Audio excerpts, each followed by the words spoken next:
Oke, dengarkan. Menghafalkan Quran itu tidak cukup hanya sekedar dibaca, dihafal, selesai. Enggak. Kalian hafal Quran sampai mati masih hafal, ada syafaatnya. Ada syafaat Quran. Ada syafaat Nabi Muhammad, ada syafaat Al-Quran. Salah satunya ya termasuk yang menghafalkan Al-Quran. Syafaatnya Quran buat di mana? Nanti buat di alam kubur. Sekarang bayangkan hafal surah Al-Mulk saja. Jangan kan kayak hafal, baca terus tiap malam, tiap mau tidur dibaca surah Al-Mulk walaupun gak hafal, dibaca konsisten, insya Allah terbebas dari siksa kubur. Baru dibaca, apalagi hafal. Hafal sampai mana ya? Sampai mati masih hafal. Nah sekarang kok jangankan sampai mati, setahun aja belum udah pada bubar.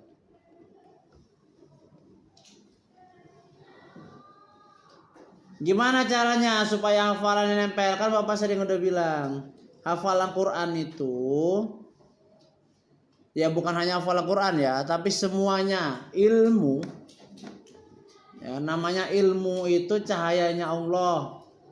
Ilmu itu murni dari Allah Subhanahu wa ta'ala. Wa 'allamal Adam asma kullaha dalam Al-Baqarah.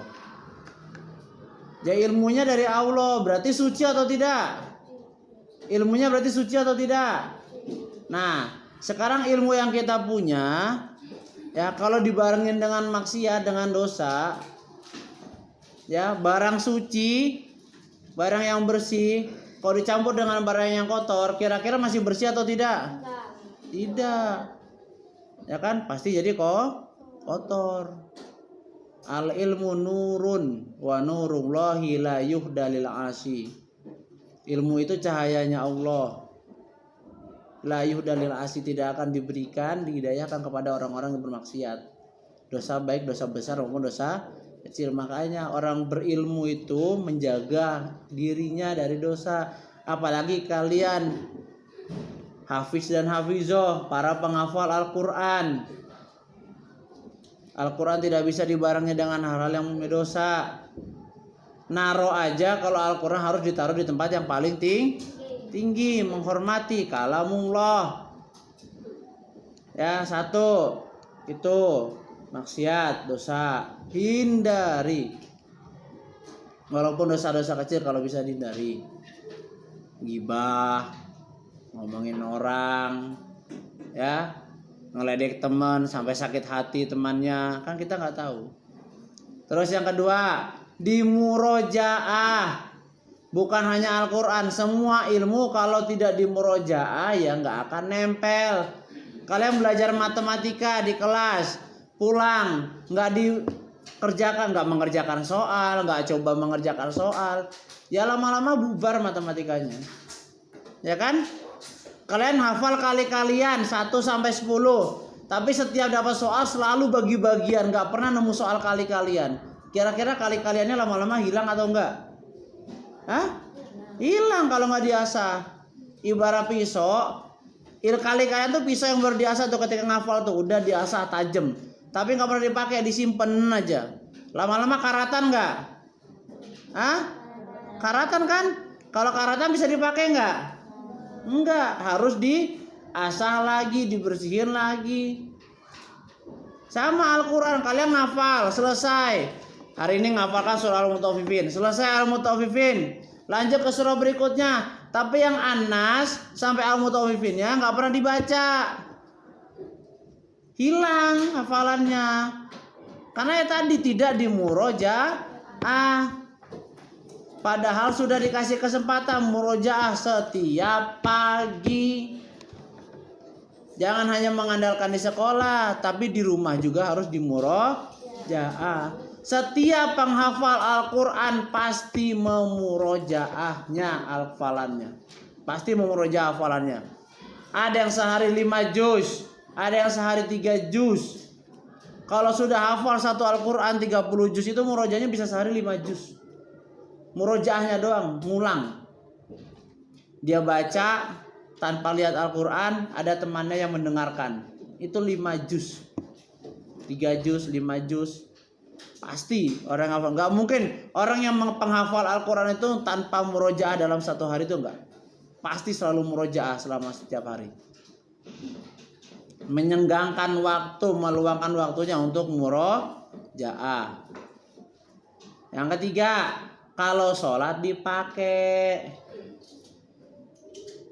Jangan sholat bacanya An-Nas, Al-Ikhlas, Al-Falaq, Al-Asr.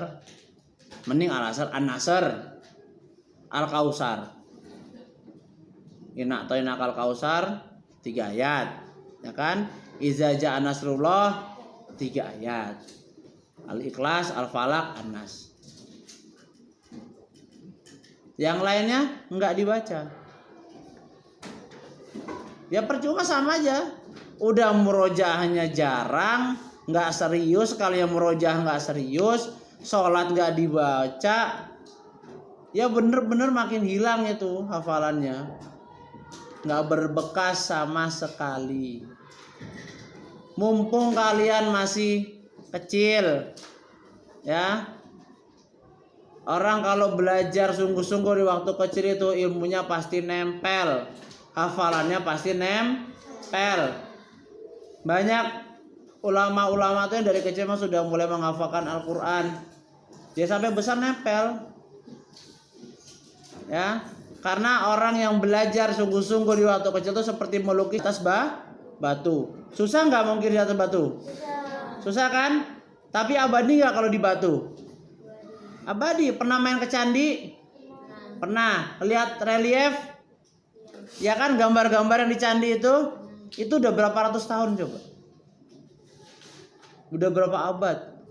Masih utuh nggak sampai sekarang? Masih. Mumpung masih kecil. Kalau kalian sudah berumur, baru ngafal, baru belajar, itu sama seperti kata orang itu yang melukis, menggambar di atas air. Susah gambarnya, hancurnya juga gampang. Ngelukis di atas air lama, begitu airnya digoyang dikit, hilang lukisannya. Benar nggak? Hasilnya bagus, tapi lukisannya hilang. Makanya masih kecil belajar sungguh-sungguh. Kurangin main HP, kurangin main game, tuh nggak ada keuntungannya juga, ya kan? Kalian main game juga top up segala macam, hanya menghabiskan uang. Belajar, ya, habiskan waktu kalian buat belajar. Bapak nggak melarang main, silakan main, tapi jangan lupa tugas utama kalian adalah belajar. Kayak ngerti ya? Paham? Semuanya ngerti ya? Oke, ya.